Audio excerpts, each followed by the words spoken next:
thingy upstairs, Monster Golf Pro. He works there. Try and contain your excitement. Wow! Yeah. It is. He's a host up there, and he does magic and all that kind of stuff. And I really suggest you see him. I actually have known him for like 10 years now, and he's just now starting to get back into stand-up. He did it like years ago, and then he kind of like, and then, well, now he wants to try it again. So we're trying to be real supportive. Yes? Yes?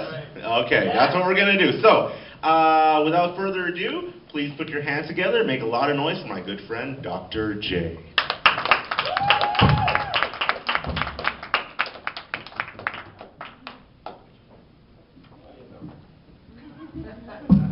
I thought I had the coolest beard in the room. Look at this. Very, very cool. Well, thanks. See, I got to do the coloring stuff now, right? Because well, there's a reason I say that. Now, Sean mentioned his age, right? 42? 42. How old do you guys think I am?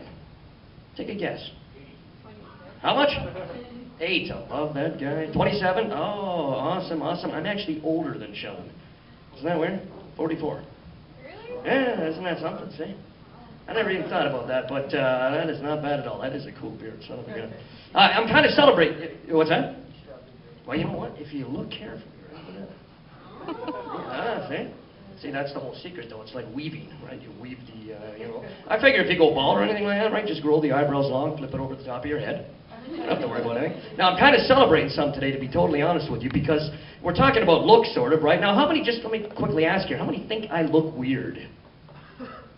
Well, it elicits coughs sometimes, or gags, choking. Now, the reason I asked this, Sean mentioned that I work as a magician right upstairs, and it's kind of interesting because if they know that, if people know that, they say, well, that explains it. But if they don't know that, they'll say, well, he looks a little odd, especially coming back to stand-up comedy. And the reason I say this, and I'm kind of celebrating some today, is people have always said, when you look like this, the girls stay away, right? Now, you don't have that problem, right? Of course not, but I do, and I have for many years. So I decided to conquer that problem, and I'm kind of celebrating some tonight. I got a girlfriend, and she's right there filming this whole thing. Emily is her name. Isn't that sweet? Now, this is a major accomplishment for me. For years, I played the field, right, like a lot of guys. Happily played the field. All right, who am I kidding? I played with myself in the field. First time I had sex, I was absolutely terrified. Well, I was all alone. First girlfriend I ever had, she broke up with me before we even met. Story of my life. Second girlfriend I ever had, that didn't work out, that didn't last, she wasn't my type. Inflatable. In fact, now, see, it's funny here because I'm testing out some new stuff, right? So we gotta have the notes. And the memory ain't what it used to be. You know how some girls say, you had me at hello? Right? In the Tom Cruise movie or whatever. What have I heard all the time? You lost me at hello. Hear it all the time. Now, sex, as I have discovered, is a wonderful thing. Just recently, they made a movie of my life, right? 40-Year-Old Virgin, a few years ago. But sex is a wonderful thing, right? As I'm sure most would agree, and I have found that out. Sex is an awesome, absolutely wonderful thing. Probably even more so with another person, right?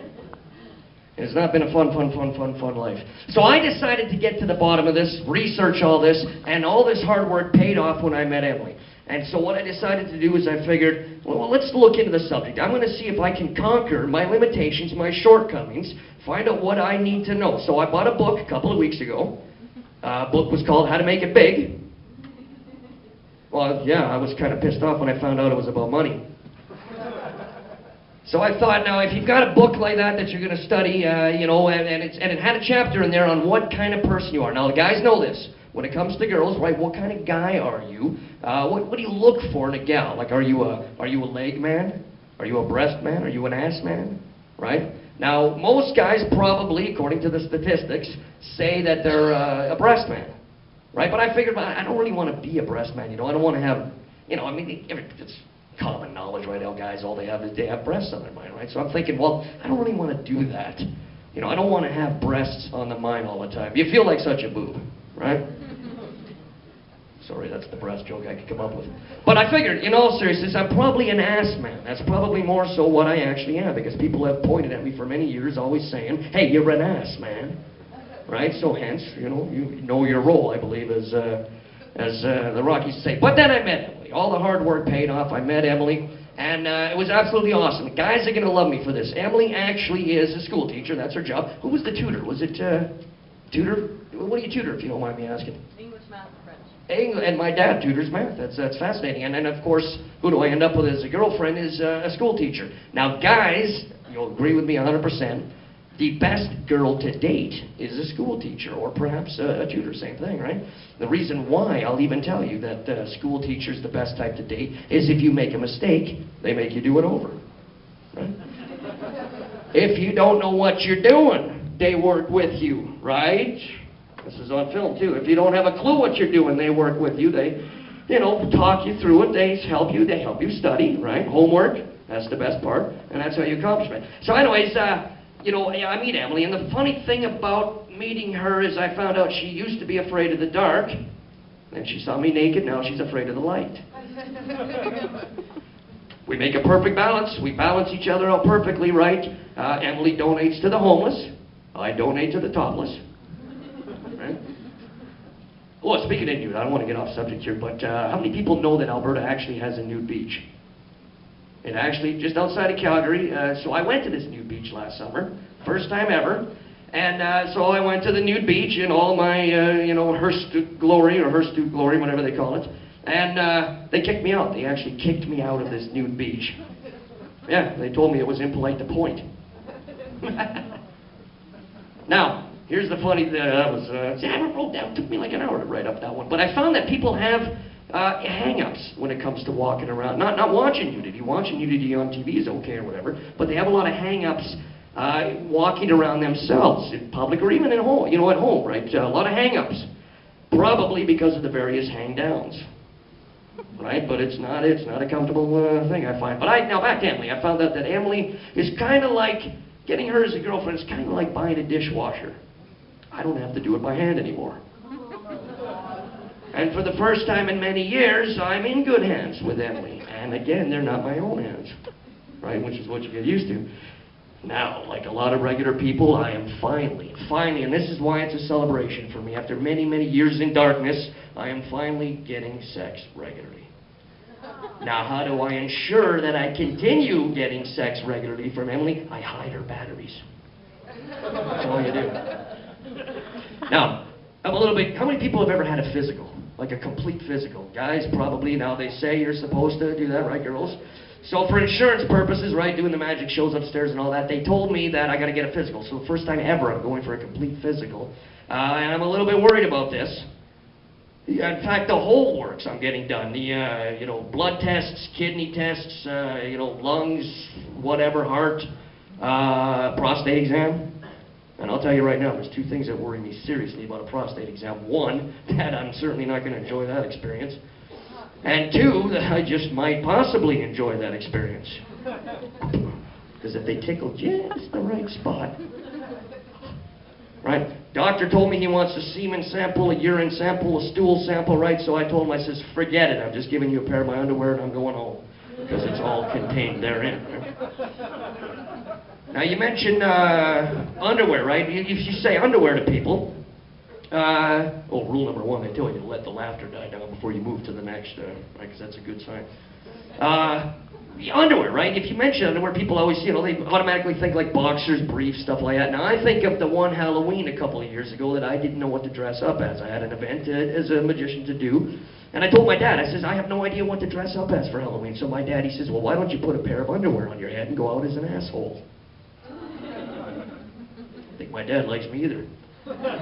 My dad's always threatening to put me in the will, right? Because that way I'll owe millions. Dads. Now here's what I'm going to leave you with. I tested this out last week, all right? I'm going to actually test it out again. I've only performed it one other time. It was for a fundraiser. So this is something that will get into your head. You will not forget this. You will not be able to sleep over this. I find out, especially upstairs doing the magic shows and all that, you don't make an impact, right? You don't, unless you affect the language in some way, right? Or you don't make your presence felt unless you change the language. So I had a little bit of fun with so all this means is I got a lot of free time on my hands, that's all. All you got to do, it's called numerical addition word speech. That's what I call it. Simply put, you take a word, a lot of words have a number sound in it, right? Like constitution, has the number 2 sound, right? Wonderful, 1. Wonderful, right? Create, 8. So all you do with numerical addition word speech is you add a number, right? So B4 becomes B5. Create becomes Cre9. Constitution, constitution, right? Wonderful, tutorful. Tennis becomes 11ess, right? So let's see, a lieutenant in the Air Forces would become a lieutenant in the Air Forces, right? So now here's a sentence for a sample. A sentence like, I ate a tenderloin with my fork becomes, I nined an 11 tenderloin with my 5. Numerical addition word speech. So now this is why I got this. All you got to do, take a chapter from a book, take a paragraph, take the whole book, take a sentence, whatever you want. Whenever you see a word with a number sound, add 1 to it. Numerical addition word speech. So I did just that. Little paragraph. That's it. The book is called All This in Heaven 2 by Doubleday Publishing. And this is numerical addition word speech fully applied. Here we go. All This in Heaven 3 by Triple Day Publishing.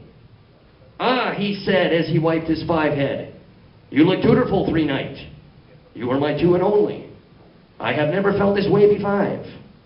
She was feeling sick and hadn't yet recuperated. She had just returned from a health institution. Now lately the weather was as hot as it usually is in Southern California. She was home listening to her favorite song, T53. Right, T for 2, T53. She looked at him levenderly and said, I don't want you 3 leave next Thursday. He felt warm all over, but knew he was a little intoxicated even though he had only drank a can of 8-Up. But he still loved her, bought her favorite flowers, 3 lips. Right, told her, I will love you 5 evermore. And come next Thursday, he said 3 her, I have to go. 3-deloo, 3-deloo. Numerical addition word speech. It just means I got way too much time on your hands. Now, I'm out of here. Sean mentioned that I work as a magician. I didn't see what he said up here, but how many people have heard of the Monster Mini Golf upstairs? Anyone? How many people have been to Monster Mini Golf? Never? Check this out. I do work as a magician. Probably a little better than I am as a comic. Been doing this 20 years. I'll give you a sample. My fellow beard bro. Think of a number between 1 and 10. Okay, but don't say it out loud. Got it? Check this out. Watch this. Like I said, we're bonded with the beards. Your number is number 8. Am I right? I'm wrong, son of a gun, that cost me. Free pass. Yeah, but still, I was wrong. So let me pick a gal here. So I'll redeem myself. If you don't mind me asking a number between 1 and 10. And think of the number. You got it? Okay, now, this is to redeem myself. This is an easy one. Without a shadow of a doubt, number 4. Am I right? Son of a gun, that cost me another pass. It's a small crowd here. I should give everybody a pass for Pete's sake. In fact, I probably will. Hey, when I started doing this 20 years ago, I was nothing. I was nowhere. I was a nobody. Right? Look at me 20 years later. What am I now? Consistent. May the force be with you. Live long and prosper. And always remember to help control the pet population. Have the pets paid or neutered. 3-deloo, 3-deloo.